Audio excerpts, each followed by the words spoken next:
on pace for its second worst day ever. In fact, in more than 50 years as a public company, Intel's only had one other day worse than this, and that was in 1974. Just gave away my age, but it's on the wiki thing anyway. This after investors, or Intel saying it would suspend its dividend, and it would lay off 15% of its workforce as part of its costly turnaround. John Fort sat down with CEO Pat Gelsinger and asked him about what is ahead. Fundamentally, the four areas of our business, we're not changing any of those. A foundry, our client networking and data center business, those four areas. But within each one of them, we're looking at the portfolio of things and saying which ones are getting good financial return and which don't have as good a market or financial opportunity in the future. All right, joining us now is Stacy Rasgon. He is a senior analyst at Bernstein Research. I'm just going to, Stacy, you're a straight shooter. I'm just going to lay it out. You put in your note.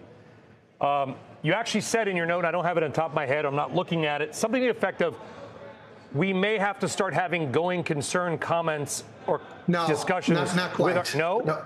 Can you clarify that? Because it's getting a lot of attention.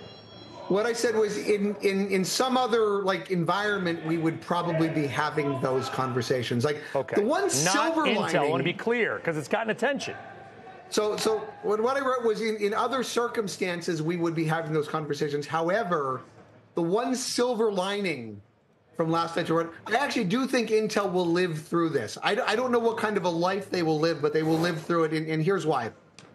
So they are clearly, things are going very badly. They're cutting a lot of costs. They're in survival mode. But if you sort of add up the cost savings from the reduced CapEx, from the reduced OpEx, from the suspended dividend, and then from all of the cash that's coming into the company, like from the governmental support, as well as some of these partnerships, they've sold pieces of some of their fabs to private equity and gotten cash in. If you add all that up, it's probably $40 billion of incremental cash that will be on the balance sheet by the end of 2025 versus had they done nothing.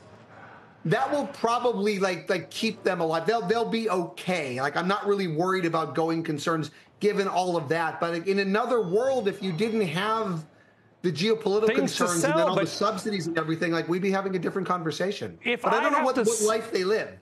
If I have to sell my couch and to pay the mortgage and then sell my car, I know they don't have to. I get what you're saying.